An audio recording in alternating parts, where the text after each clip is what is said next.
जय हिंद। आज के वीडियो में आप लोगों को बताऊंगा क्लास 10th साइंस का जो न्यू सिलेबस आ गया है। ये आप लोग देख सकते हैं, यूपी बोर्ड माध्यमिक शिक्षा परिषद द्वारा जारी कर दिया गया है न्यू सिलेबस।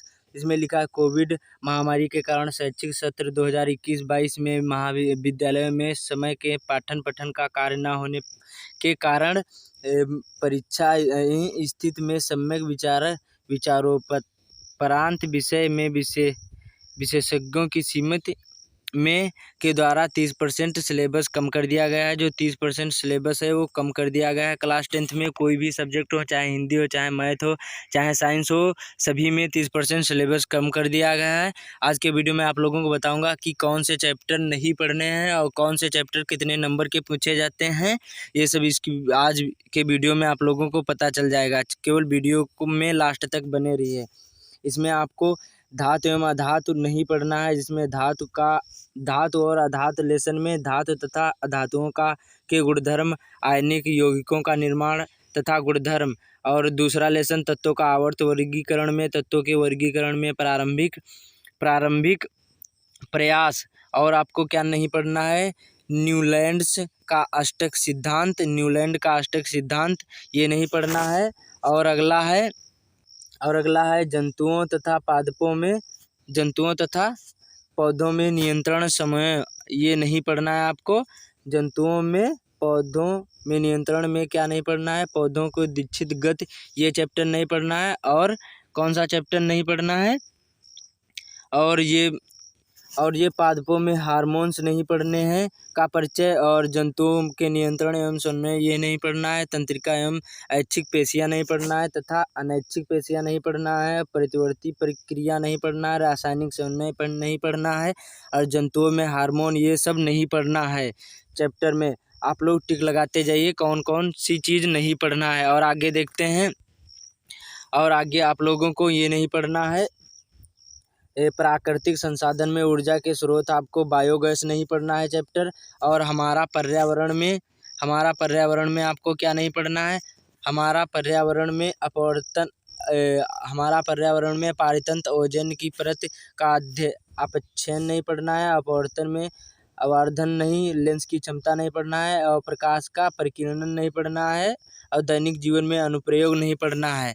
और अगला देखते हैं, विद्युत का प्रभाव में आपको क्या नहीं पढ़ना है, विद्युत के प्रभाव में दैनिक जीवन में उपयोग नहीं पढ़ना है, और दैनिक जीवन में इसका उपयोग नहीं पढ़ना है, ये सब नहीं पढ़ना है।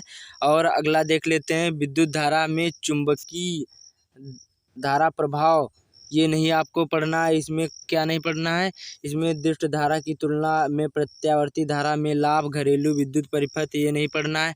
अब देख लेते हैं कौन सा चैप्टर, कौन सा लेसन कितने नंबर का है। सबसे पहले विज्ञान कक्षा 10, ये देख लो, यूपी बोर्ड का माध्यमिक शिक्षा परिषद द्वारा जारी किया गया है। इसमें 70 अंक की लिखित परीक्षा और 30 अंक का प्रयोगात्मक प्रोजेक्ट कार्य होगा। न्यूनतम उत्तीर्ण अंक कितने होने चाहिए आपके, केवल 23 नंबर होने चाहिए, और कुल 33 अंक, मतलब 10 अंक प्रैक्टिकल के होने चाहिए, और 23 अंक जो 70% का पूर्णांक होता है उसके लिए होने चाहिए। ये इसमें देखो लिखा है साफ साफ। और कौन सा चैप्टर कितने नंबर का है ये आप लोग देख सकते हैं। इसमें पढ़ने हैं आपको कौन से लेसन के कौन कौन से चैप्टर पढ़ने हैं। वीडियो में लास्ट तक बने रहिए। सबसे पहले ये बताया गया है। सबसे पहले आपको ये नहीं पढ़ना है, ये पढ़ना है रासायनिक पदार्थ एवं प्रकृति व्यवहार में रासायनिक अभिक्रिया में रासायनिक समीकरण पढ़ना है। संतुलित रासायनिक समीकरण पढ़ना है, और संतुलित रासायनिक समीकरण का तात्पर्य पढ़ना है। और इसमें रासायनिक अभिक्रियाओं के प्रकार देख सकते हैं, ये पढ़ना है। संयोजन अभिक्रिया पढ़ना है, अपघटन पढ़ना है, ये सब चैप्टर हैं।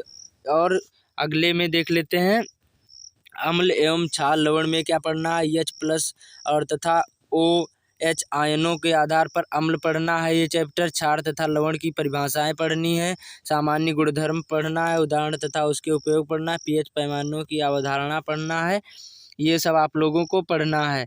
और अगला इसी में pH का सोडियम हाइड्रोक्साइड, विरंजक चूर्ण, baking soda, Dhawan soda, plaster of Paris का निर्माण विधि, ये सब आपको पढ़ना है। और अगला देख लेते हैं, धातु एवं अधातु में क्या पढ़ना है। धातु और अधातु में आपको ये पढ़ना है। सक्रियता श्रेणी ये पढ़ना है। धातु कर्म की आधारभूत विधियाँ पढ़ना है। संक्षारण तथा उसका निवारण पढ़ना है। और कार्बनिक यौगिक में आपको क्या पढ़ना है?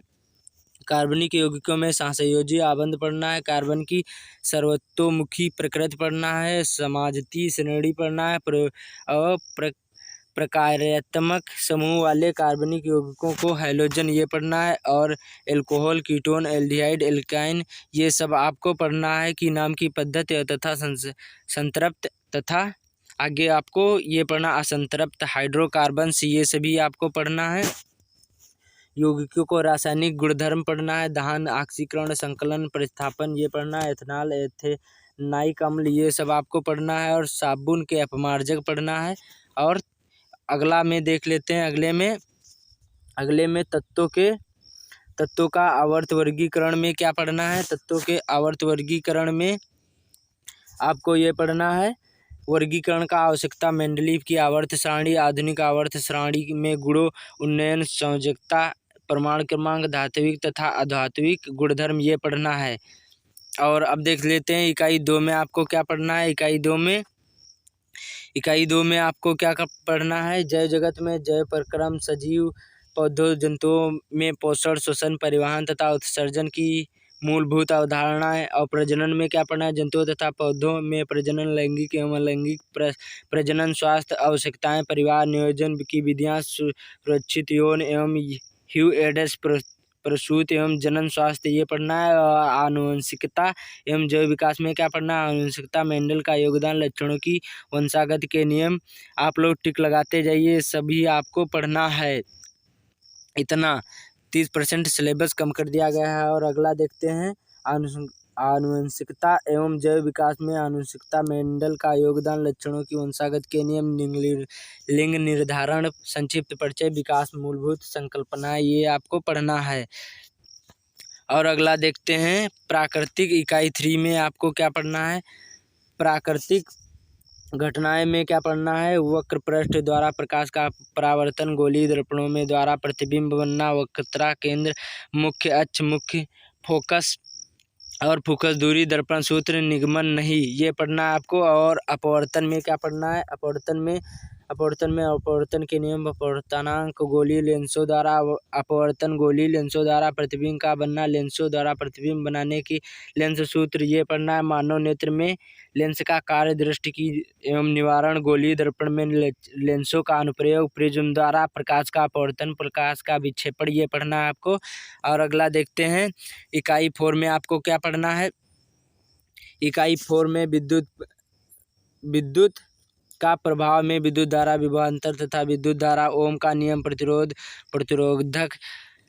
प्रतिरोधक कारक जिन पर किसी चालक का प्रतिरोध निर्भर करता है ये चैप्टर पढ़ना है। प्रतिरोधक का संयोजक, समांतरकर्णी श्रेणी क्रम और एवं विद्युत धारा का ऊष्मीय प्रभाव तथा विद्युत शक्ति PVIRN अंतर संबंध ये पढ़ना है। विद्युत धारा चुंबकीय का प्रभाव में क्या पढ़ना है? विद्युत धारा चुंबकीय प्रभाव में चुंबकीय क्षेत्र रेखाएं और किसी विद्युत धारावाही